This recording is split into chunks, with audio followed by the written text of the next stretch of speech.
தாய் தமிழ் உறவுகளுக்கு வணக்கம். சற்று முன் மீண்டும் கட்சியில் இணைந்தார். சற்று முன் மீண்டும் கட்சியில் இணைந்தார் என்ற தலைப்பில் இந்த காணொளியை நாம் காண்கிறோம். 2026ஆம் ஆண்டு நடைபெறவுள்ள தமிழக சட்டப்பேரவைத் தேர்தலில் வென்றே ஆக வேண்டும் என்ற கட்டாயத்தில் எடப்பாடி பழனிசாமி களமிறங்கியுள்ளார்.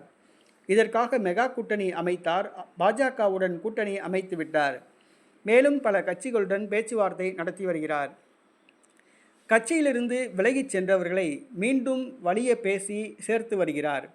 ஆனால் ஓ பன்னீர்செல்வம், டிடிவி தினகரன், சசிகலா இந்த 3 பேரையும் கட்சியில் சேர்க்க மாட்டேன் என்று உறுதியாக கூறிவிட்டார்.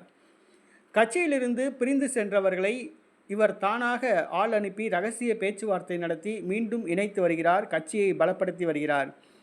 ஒரு சில மாதங்களுக்கு முன்பாக கட்சியிலிருந்து நீக்கப்பட்ட முன்னாள் சட்டமன்ற உறுப்பினரை மீண்டும் கட்சியில் இணைத்துள்ளார். முன்னாள் சட்டமன்ற உறுப்பினர் விஜயகுமார் மும்மொழி கொள்கைக்கு ஆதரவாக பாஜக நடத்திய கையெழுத்து வேட்டையில் கையெழுத்திட்டார். இதனால் எடப்பாடி பழனிசாமியின் கோபத்துக்கு ஆளானார். அதிமுக மும்மொழி கொள்கையை எதிர்க்கிறது. ஆனால் கூட்டணி அமைவதற்கு முன்பாக அண்ணாமலை நடத்திய கையெழுத்து வேட்டையில் பாஜக முன்னாள் சட்டமன்ற உறுப்பினர் விஜயகுமார் கையெழுத்திட்டு பரபரப்பை ஏற்படுத்தினார். இந்த சூழ்நிலையில் அதிமுகவிலிருந்து விஜயகுமாரை எடப்பாடி பழனிசாமி கட்சியிலிருந்து நீக்கினார். தற்பொழுது பாஜகவுடன் கூட்டணி அமைந்து விட்டதால் மீண்டும் விஜயகுமார் அதிமுகவில் சேர பேச்சுவார்த்தை நடத்தினார், முயற்சி செய்து வந்தார். இந்த சூழ்நிலையில் சற்று முன் எடப்பாடி பழனிசாமி தலைமையில் அதிமுகவில் தன்னை இணைத்து கொண்டார்.